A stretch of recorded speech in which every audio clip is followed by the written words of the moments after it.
Hello folks, welcome to another edition of the Dr. Mark Foster Show. Today I will be talking about a very unusual subject, alien abductions. Now I realize that this topic is a bit unusual even for me, and I have addressed some rather strange topics in the past, but I feel as though it's an important one, and from my perspective, it is a subject which is generally and widely misunderstood. So my attempt will be basically to present my own view on it, to support it, and then obviously it is certainly up to you to make up your own mind on whether you agree with me or not. My perspective is based on my own reading and also based on my own, and I emphasize personal understandings of the Baha'i texts. This is only my personal view. I would assume that my view is rather unusual. I don't know whether any other members of the Baha'i faith would agree or disagree with me, so please bear that in mind. Don't take anything that I say as in any way representative of the official Baha'i teachings on the subject. I will, however, be reading some quotations from the Baha'i texts to support various points that I raise. In the Western world, the angels that are visiting the earth, as I see them, or the so-called aliens or extraterrestrials, have been recognized as the widely reported alien abductions. In my opinion, however, rather than calling them alien abductions, they should be referred to as angelic healing or preparative interventions. Here is a quotation from the writings of Baha'u'llah on the station of souls in the next world who can become sources of guidance for us. Again, this is by Baha'u'llah, from Gleanings from the Writings of Baha'u'llah, page 161. Thou hast asked me concerning the state of the soul after its separation from the body. Know thou of a truth, that if the soul of man hath walked in the ways of God, it will assuredly return and be gathered to the glory of the Beloved. By the righteousness of God, it shall attain a station such as no pen can depict, or tongue describe. The soul that hath remained faithful to the cause of God, and stood unwaveringly firm in his path, shall, after his ascension, be possessed of such power that all the worlds which the Almighty hath created can benefit through him.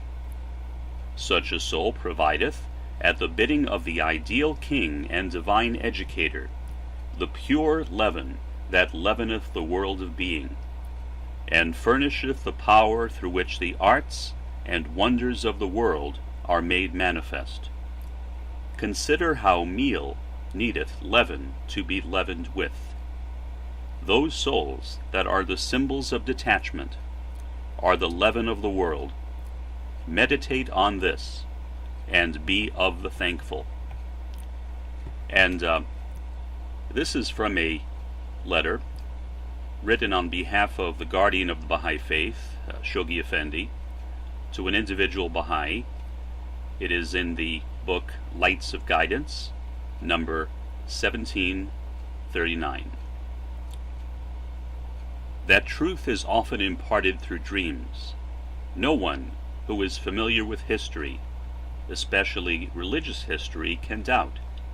At the same time, dreams and visions are always colored and influenced more or less by the mind of the dreamer, and we must beware of attaching too much importance to them.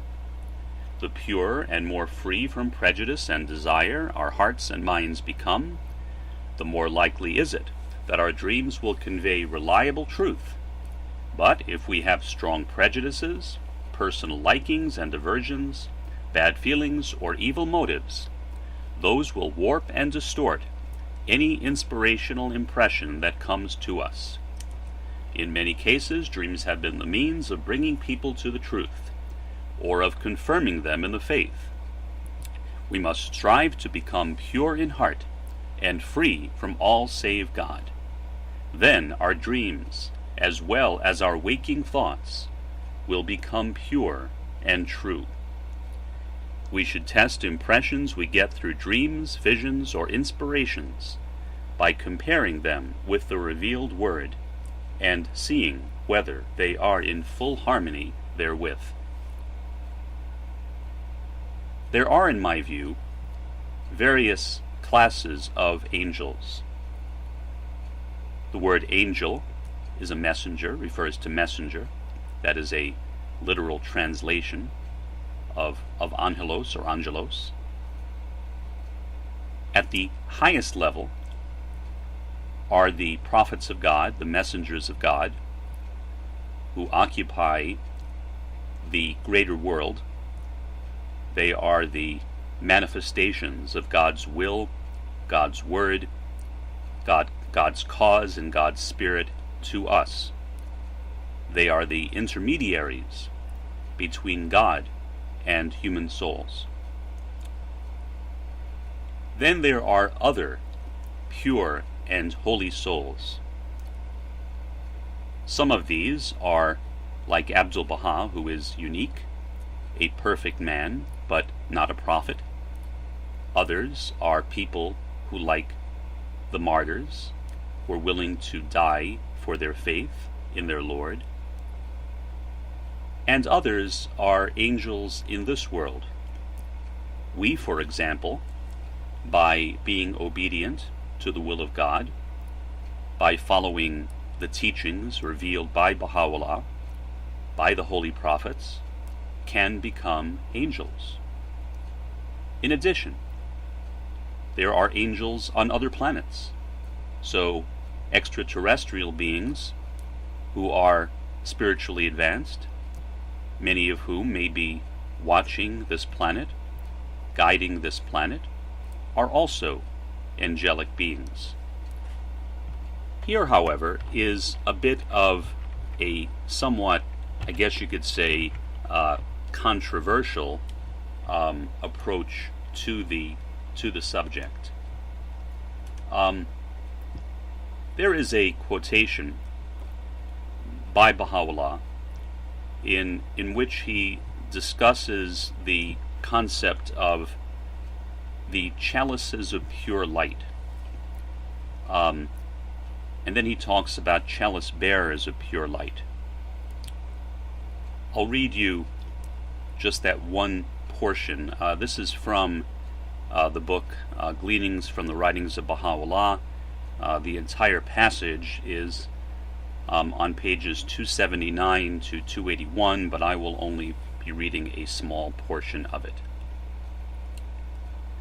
By the righteousness of God, whoso openeth his lips in this day, and maketh mention of the name of his Lord, the hosts of divine inspiration shall descend upon him from the heaven of my name, the all-knowing, the all-wise.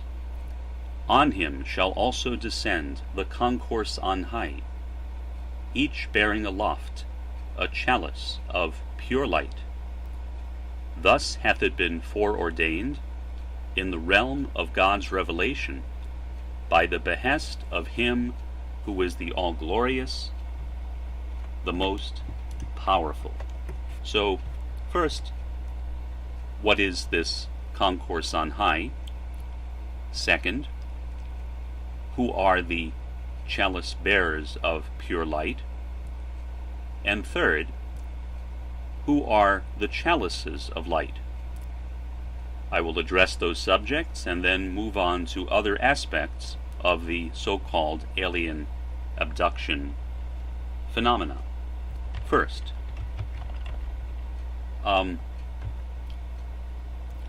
the concept of the Supreme Concourse is one which has a very clear precedent in the writings and works of other spiritual texts as well. It's not only one that is that originates in the Baha'i writings. For example, in the Book of Psalms, the 82nd chapter, this is the entire psalm, and I will read it and then provide some translations from the Hebrew of certain words.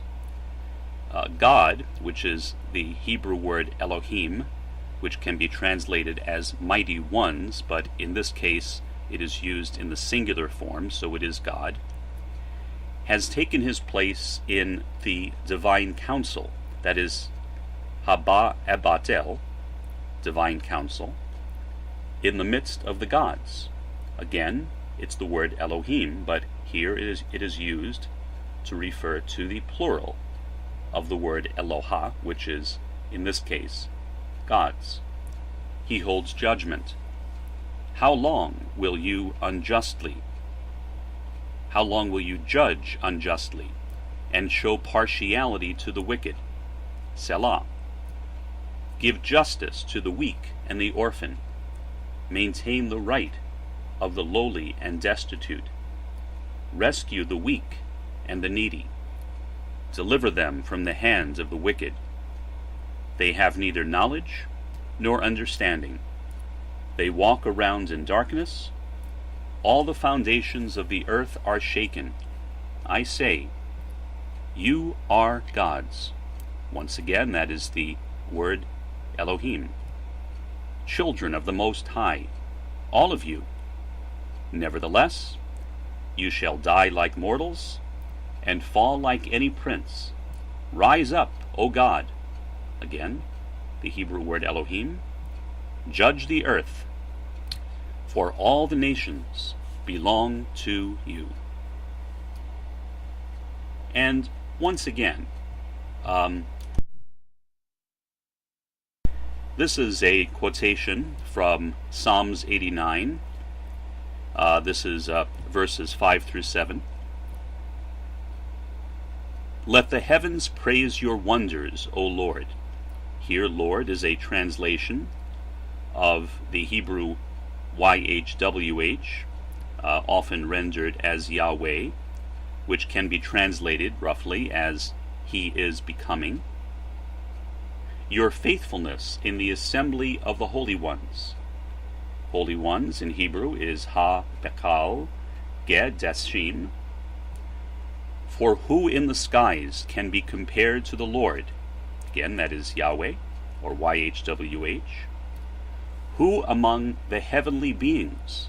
Heavenly beings is Ha-B'nai Elim, which is literally sons of God, is like the Lord, Yahweh, a God feared in the council of the holy, or consecrated ones, that is Ha-Beshad Gedashim, great and awesome above all that are around him.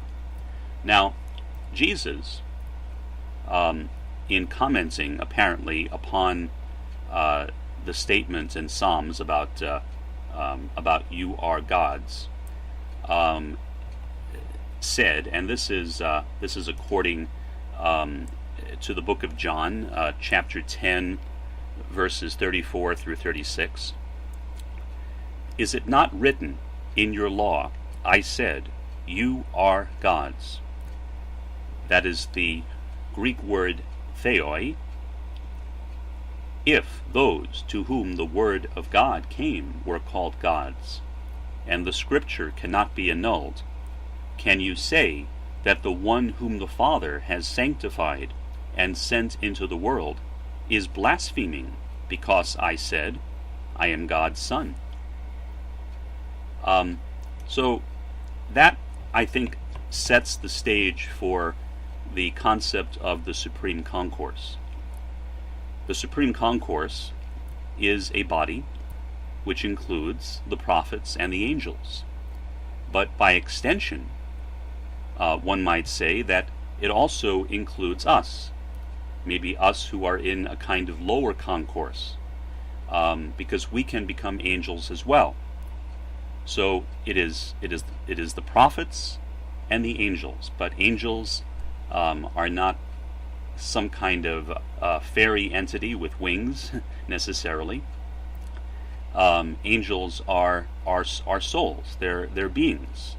They're prophets and human souls who exist in service to God. Now, in the Quran, this concept is again discussed. This is in the Surah of Sa'd, which is Surah 38, verses 69 through 70. I had no knowledge of the exalted chiefs, which is Al-Mala, Al-Ela, when they contended. It is revealed unto me only that I may be a plain warner. Now, that same term, Al-Mala, Al-Ela, is generally translated in the Baha'i texts as Supreme Concourse, Celestial Concourse, or Concourse on High. For example, these are the reported words of Abdu'l-Baha. This is from Abdu'l-Baha in London, page 97, so this is not necessarily authoritative. The faithful are ever sustained by the presence of the Supreme Concourse. In the Supreme Concourse are Jesus, Moses, and Elijah, and Baha'u'llah, and other supreme souls. Also, the martyrs. In addition, this is from Tablets of Abdu'l-Baha Abbas, pages 144 to 145. Purify ye your hearts, sanctify your souls, and cleanse your spirits, so that ye may attain to this great success.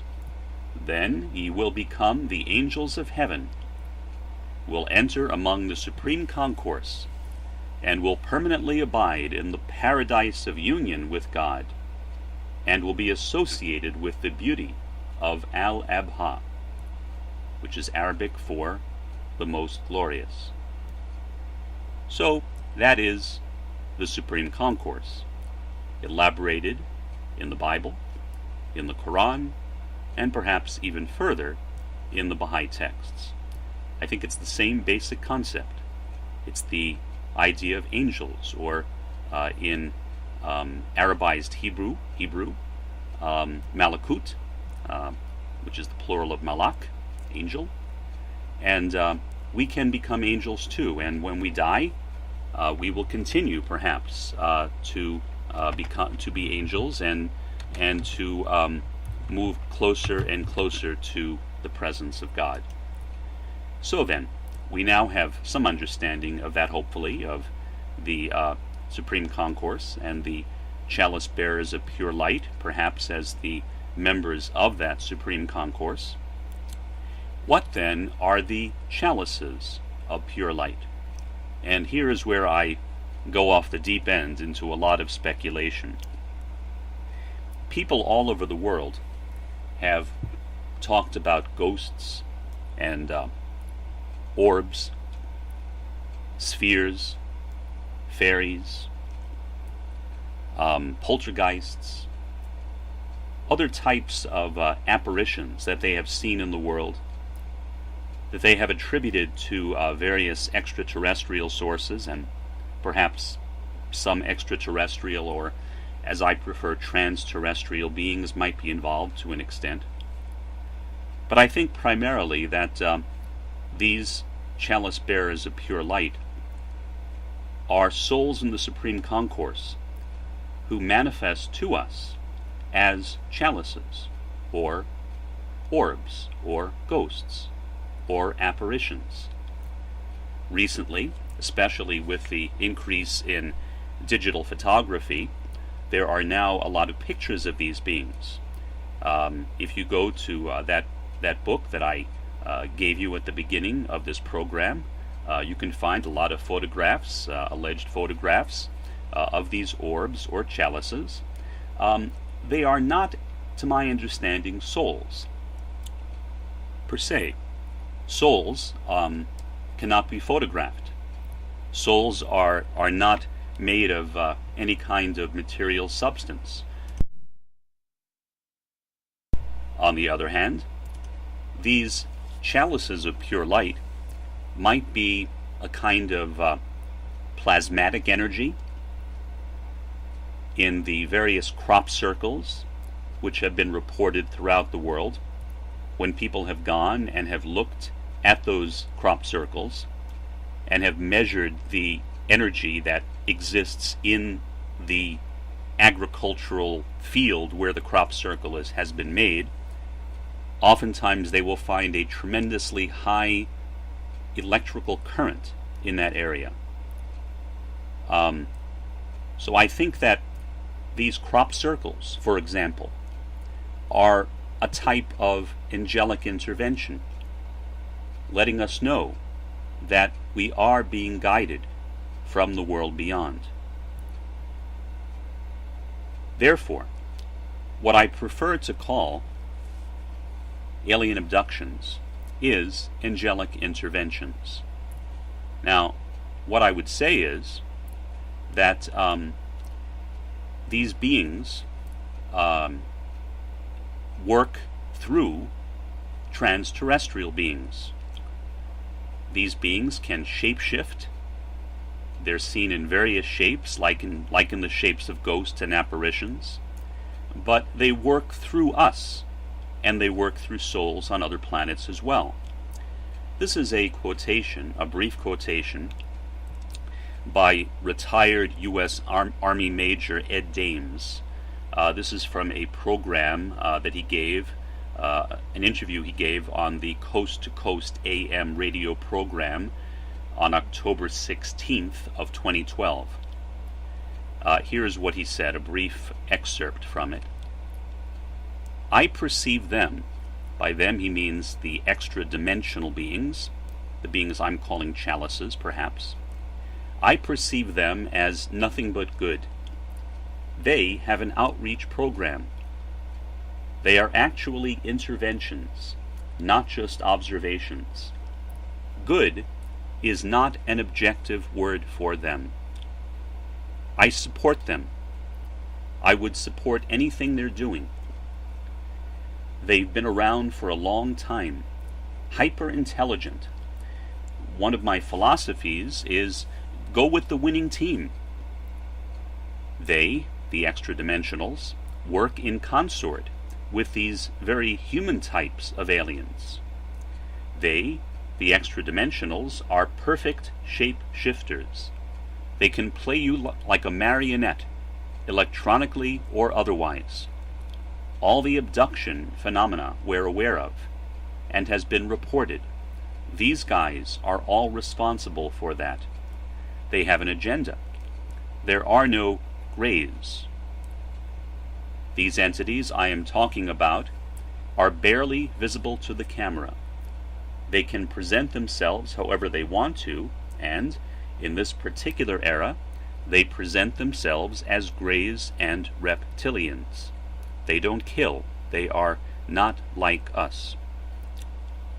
So, these trans-dimensional, extra-dimensional chalices of pure light, manifested by beings in the Supreme Concourse, perhaps, work through more human, this worldly, in other words, extraterrestrial or trans-terrestrial beings. Now, how exactly does that work? Well, I don't know. But what I would say is that we have been told in the Baha'i texts not to meddle in psychic phenomena. Abdu'l-Baha cautioned Baha'is that meddling in psychic phenomena interferes with the condition of the soul in the world to come. He acknowledged that those forces are real, but he qualified that they are not normally active on this plane, just like in the womb. A baby has certain functions, bodily functions, but they're not yet in activity. If we try to develop those forces, those psychic faculties here, we can actually hurt ourselves in the next world. So there is, in effect, I think, a kind of psychic field that we all have. Some people describe it as an aura, but I think it's the same thing. It's a chalice. It's a ghost. It's an orb. It's an aura. It's not the soul, but it's a kind of energy field. And I think perhaps it becomes a way of interfacing with souls in this world. In other words, the way in which these pure leaven from the Supreme Concourse leaveneth the world to being. Perhaps they do that through the assistance of these chalices of pure light. Again, that is only a speculation, but I think it's an interesting one, and maybe I could be entirely wrong, but we'll see. Hopefully, we will all find out at some point in time. I wanted to briefly mention a recent experience. By recent, I mean in the last few years, and as I am speaking right now, it is February 23rd of 2013, so I'm going back a few years. But this is an experience that I had, which essentially transformed me as an autistic man. If you know anything about autism, then you know that one of the main things that autists struggle with a great deal is the development of empathy. Autists have trouble being empathetic. And I have had trouble with that my whole life. In fact, I remember as a teenager thinking about the fact that I really didn't love my parents. And what was wrong with me? Why don't I love my parents? And then I wondered, well, do I really love anybody? And I couldn't think of anybody that I loved. I had some intellectual idea of what love was, but it was just that. It was purely cerebral. There was no real feeling involved with it. So what happened to me was basically transformative in that respect. Although I personally have no recollection of having visited any kind of spacecraft, and I do think that the chalice bearers of pure light may work with trans-terrestrial or extraterrestrial beings and perhaps bring people onto spacecraft. There are stories of actual physical disappearances, so I don't think that these events are purely psychological or spiritual. But I've never had that. I never had that experience. But now what I feel is that some type of intervention, whether it's spiritual intervention or physical intervention, through these chalices of light and the transdimensional humanoids, might be a normal mechanism through which guidance reaches us. Therefore, things like abductions, ghosts, orbs, fairies, crop circles, and so forth may all be expressions which are simply being interpreted subjectively of this intervention process. So here's what happened. Back in 2011, with my eyes wide open, I had multiple visions of flashing lights or lightning bolts. This was over the 3-day Labor Day weekend. I was almost instantly transformed. and I developed new insights. I became aware of my guardian angel, Sultan Bahu. From a personal perspective, I felt as though through the grace of Baha'u'llah, all the struggles of my life were overcome in just a few moments. Recently, I related that to a passage by Baha'u'llah in his tablet, The Seven Valleys. This is taken from the book, The Seven Valleys and the Four Valleys, pages 40 to 41.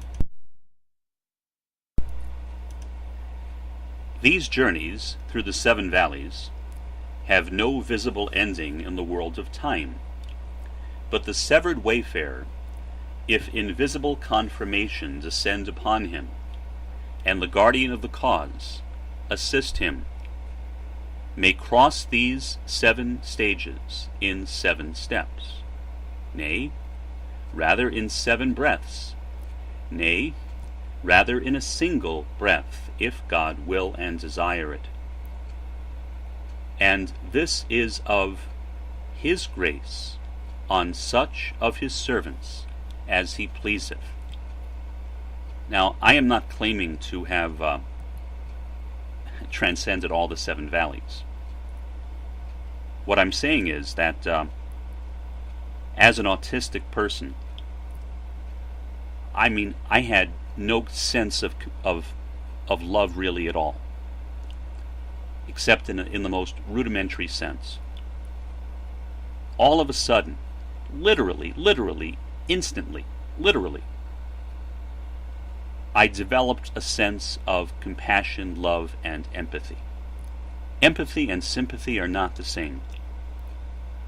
Sympathy is concern, empathy is feeling what other people feel.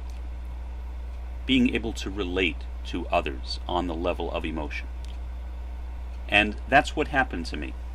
So, what I did back in January of this year is I engaged in a kind of meditation to try to make sense out of all of this, just tossing around various ideas in my head. What came to me as I was reflecting on this process and reflecting on my guardian angel, Sultan Bahu, my personal chalice of pure light, perhaps, an image of an apparent female trans-terrestrial or extraterrestrial being. I don't know whether that person is living or departed. Either way, that physical image appeared in my mind's eye. I actually put together an image of that. It is on this book. It is in this book. It's a kind of hard to describe, but kind of an oblongish head with rather long ears, kind of a brownish face to it. By looking at this individual, I had no way physically of being able to identify it as being female, but for some reason that is what I felt, as though this person was female, and so that's basically where I'm drawing it from. I really don't know beyond that, but I'm just speculating on it. So that was my experience. Now, again, I don't know if that would qualify me as having a so-called alien abduction or angelic intervention, but it is my experience, and I would encourage other people to reflect on the issue and see what you can come up with yourself. Until next time, this is Dr. Mark Foster. Have a good one.